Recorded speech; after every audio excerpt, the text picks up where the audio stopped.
તો કેમ છો મિત્રો, મજામાં ને? તો આજે હું બનાવીશ ઢોકળીનું શાક।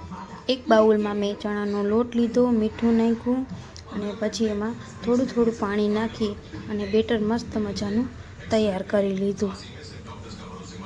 એક કોઈ ગાંઠા ન રહે તેવી રીતના આપણે બેટર તૈયાર કરવાનું છે। અને બીજી બાજુ મેં ઢોકળિયાની પ્લેટમાં થોડું તેલ નાખી અને અંદર બેટર નાખી પાથરી દીધું અને પછી બીજી બાજુ મેં અહીંયા ઢોકળિયામાં પાણી નાખી અને ઢાંકી દીધું। અને પછી 10 મિનિટ પછી જો તમે જોઈ શકો છો, ચાકાની મદદથી મેં જોયું એટલે ઢોકળી આપણી એકદમ સરસ મજાની તૈયાર થઈ ગઈ હતી। એટલે મેં ગેસ બંધ કરી અને ઠંડુ થવા દીધું અને પછી મેં એમાં ચેકા પાડી લીધા। તો તમે જોઈ શકો છો, ચેકા પાડીને જુઓ એટલે મસ્ત મજાની રૂ જેવી પોચી આપણી ઢોકળી તૈયાર થઈ ગઈ છે।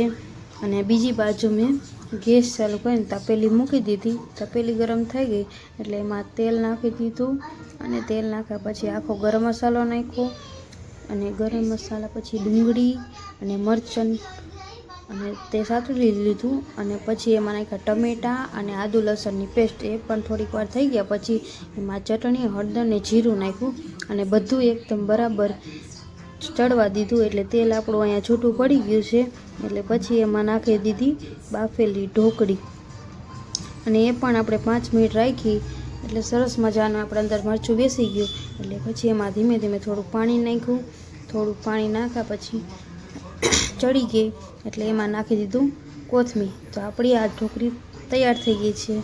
તો કેવો લાગ્યો મારો વિડીયો? લાઈક કરો, શેર કરો અને સબસ્ક્રાઈબ કરો।